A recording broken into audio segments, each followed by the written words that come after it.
तक पहुंचने के लिए भी ये जरूरी है कि राष्ट्र अपने सांस्कृतिक उत्कर्ष को छुए, अपनी पहचान के साथ गौरव से सर उठा करके खड़ा हो जाए। इसलिए आजादी के अमृत काल में भारत ने गुलामी की मानसिकता से मुक्ति और अपनी विरासत पर गर्व जैसे पंच प्राण का आह्वान किया है। इसलिए आज अयोध्या में भव्य राम मंदिर का निर्माण पूरी गति से हो रहा है। काशी में विश्वनाथ धाम भारत की सांस्कृतिक राजनीति का गौरव, राजधानी का गौरव बढ़ा रहा है। सोमनाथ में विकास के कार्य नए कीर्तिमान स्थापित कर रहे हैं।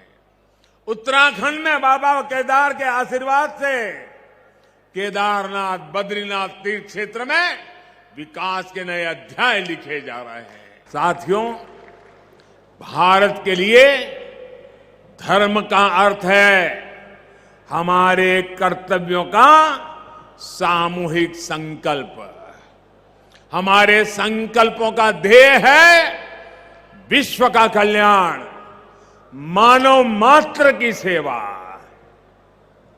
हम शिव की आराधना भी कहते हैं, नमामि विश्वस्य हिते रतम एतम, नमामि विश्वस्य हिते रतम तम, नमामि रूपाणी बहुनी दत्ते।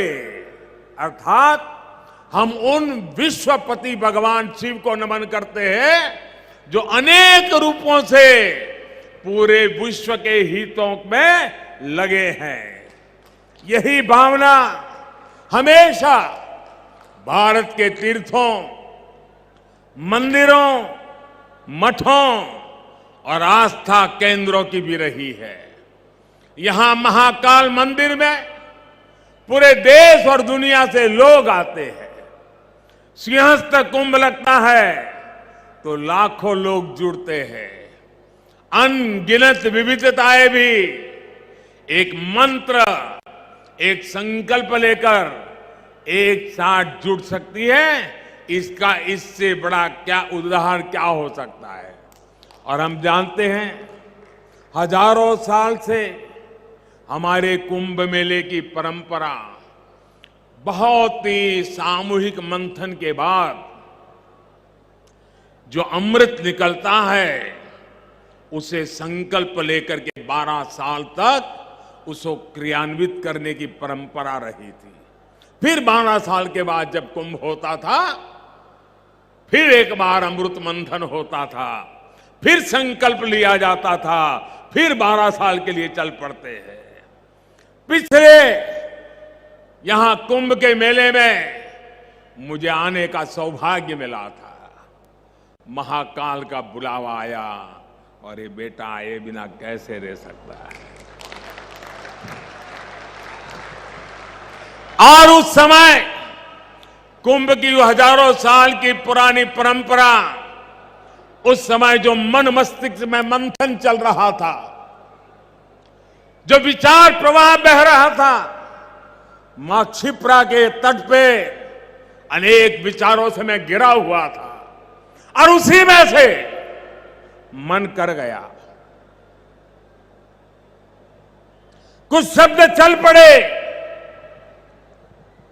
पता नहीं कहां से आए, कैसे आए, और जो भाव पैदा हुआ था वो संकल्प बन गया। आज वो सृष्टि के रूप में नजर आ रहा है। दोस्तों, मैं ऐसे साथियों को बधाई देता हूं कि जिन्होंने उस समय के उस भाव को आज चरितार्थ करके दिखाया है। सबके मन में शिव और शिवत्व के लिए समर्पण, सबके मन में क्षिप्रा के लिए श्रद्धा, जीव और प्रकृति के लिए संवेदनशीलता, और इतना बड़ा समागम विश्व के हित के लिए, विश्व की भलाई के लिए कितनी प्रेरणा यहां निकल सकती है।